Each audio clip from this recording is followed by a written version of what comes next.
先日、京都鉄道博物館に行きまして、乗り物博物館、昔行ったなぁと思い出したんです。それが、ここ、スミソニアンです。すでに小さな旅じゃねえな。写真しか撮ってきてないので、全景写真で適当な説明をしていきます。動画撮っとけばよかった。この写真はボーイング747のコックピットです。エンジン計器が棒状なのは、ノースウェスト仕様だからです。JAL とかのは、エンジン計器が丸型のやつでした。外から見たら、こんな感じ。最初の飛行機、ライトフライヤー。飛行機を開発したのは、俺たちなんだぜ、という、アメリカの超自慢がビシビシ伝わってきます。わかったから、落ち着けよ、と言いたい。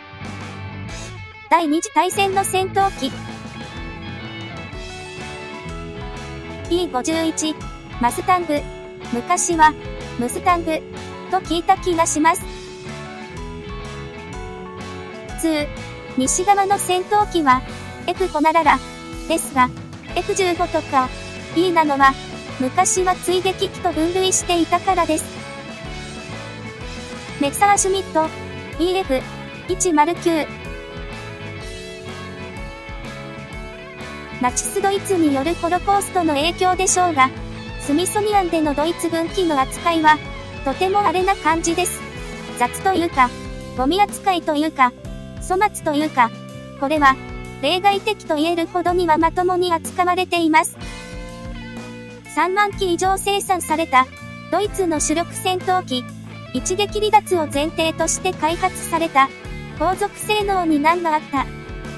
素人目で見たところでは、後方視界に難がありそうです。スーパーマリン、スピットファイア、ドーバー海峡を挟んだ英国防衛戦、バトルオブブリテンで活躍した。生産機数は2万3000機余り、対戦中の戦闘機は生産数が多いな。零式艦上戦闘機、ゼロ戦。ちなみに、右奥に見えるのはイタリアの、マッキ、MC202、フォルゴーレ、ですが、今回は説明しません。生産数は1万430機、高い運動性能、超航続距離、対戦初期には、ゼロ戦と格闘戦をしてはならない、とされていたとか。対戦末期には性能不足になり、海軍は後継機開発が間に合わず、高高度性能が足りず、B29 の迎撃には使えず、特攻に使用され、終戦、少し、悲しくなります。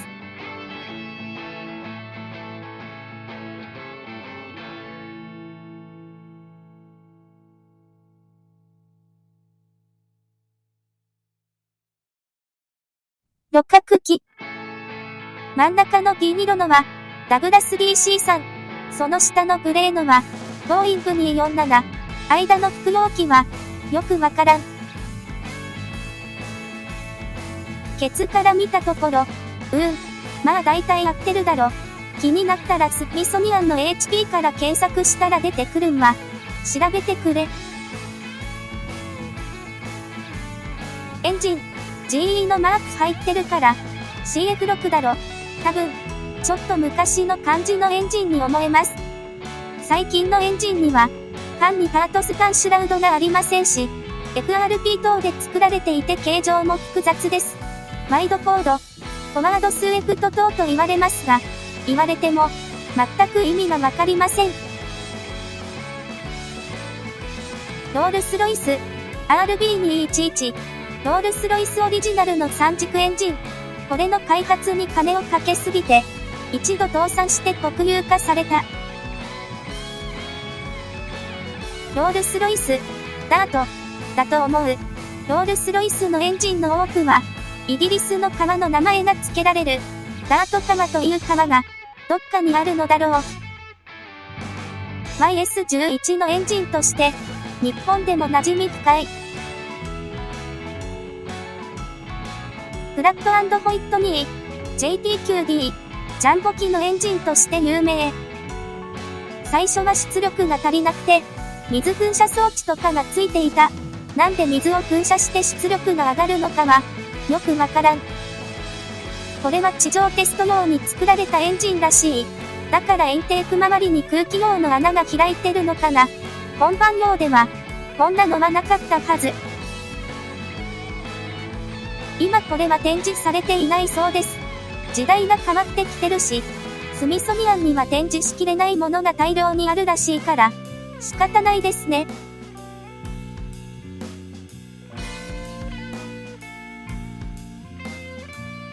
X クレーン X15 のケツ。わかる範囲で写真に写っている機体を説明します。左上の白と青のツートンで、右奥に黄色のラインの機体は F104。その下のプロペラが隠れてる機体はスピリット・オブ・セントルイス号。リンドバーグが大西洋無着陸単独横断に使ったライアン NYP-1 です。X15 の尾翼を挟んで右、パラボラアンテナはパイオニア10号。地球から53光年離れたアルデバランに向けて飛んでいて、170万年後に到着するかもしれないそうです。その右の白いの、スケールドコンポジットのスペースシップ1です。こう見えて、宇宙船です。翼が持ち上がってるのは、再突入時に機体を安定させるためらしい。SF のような発想を現実にしてしまったような機体です。最終的には翼を水平に戻して滑空して着陸します。その右のオレンジは LX1。世界初の有人で音速の壁を越えた航空機。パイロットのチャック・イエーガーは第二次大戦のエースパイロットであり、一兵卒から空軍准将に上り詰めたすげえおじさんです。私の記憶が確かなら、70過ぎても F15 を乗り回していたような気がします。調べたら、97年に音速特化50周年で F15 を自分で操縦して超音速飛行をしてますね。当時73歳ぐらい。2012年に、自分の操縦ではないですが、超音速飛行をしてます。89歳。2020年12月、97歳で没。最近まで生きてたのか。すご。話を X15 に戻しますが、高度 100km に到達してるので、宇宙まで行った飛行機です。最高到達高度は 107.97km。速度は 7274km 毎時。音速マッハ 5.89。なんか、惜しい。X15 の翼の間から見えてる金色のカニ足は、アポロ月着陸船です。その右はマーキュリー計画のフレンドシップ7。アメリカ初の地球周回飛行に成功した船。あんな小さいところに閉じ込められてまで、宇宙へ行きたいとは、私は思いません。その右は、火星探査モジュール、バイキング、ランダー。あの辺で、月の石に触れたりしたはずなんですよね。これです。これ。月のかけらに触ろうぜ。ぐらいのことが書いてあります。一応、触ってきました。おのぼりさん丸出しです。こんな写真もありました。超ピンボケ。なんせ、浮かれてましたからね。撮るべき写真がなかったり、ゼロ戦だけはやったらとあったりします。これが入場無料なんだから、アメリカはすごい国ですよ。X15 の後ろにある、なんか、まがまがしい先端形状のミサイル。これ、ソ連時代に開発された多弾頭中距離核弾道ミサイル、SS-20 です。もちろん、展示用で中身は空ですが、中距離核戦略全体条約を記念して、ソ連から寄贈されたものらしいです。で、隣にあるのが、パーシングに、アメリカがドイツに配備していた、中距離核弾道ミサイルです。仲良く、歴史に埋もれてもらいたいものです。宇宙、ドッキングしてますね。アポロとソユーズが。左手にあるのは、ハッブル宇宙望遠鏡でしょうか。ロケット類は、わからん。右手にあるリフティングボディは、ノースドップ、M2F3、かと思います。ここに、スカイラブとかもあったのですが、写真撮ってないわ。よね。ドローン、X45A。なんか、無人兵器は邪悪感がマシマシな気がします。R93A、ダークスター。名前がすでに、悪役っぽい。映画やったら、完全に敵の兵器ですよこれ。高高度対空無人機として開発されましたが、計画中止になりました。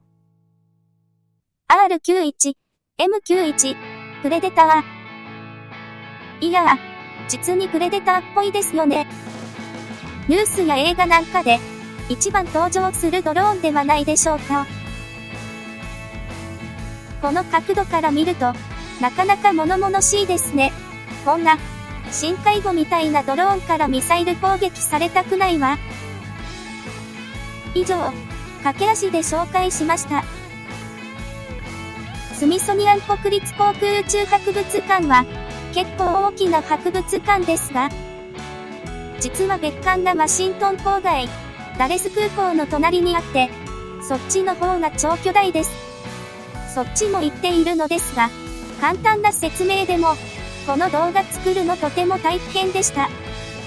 そのうちに、時間ができて、需要があるようならば、別館の方も映像にするかもしれません。ご期待。ちなみに写真は、サターン5ロケットのエンジンです。よかったら、チャンネル登録お願いします。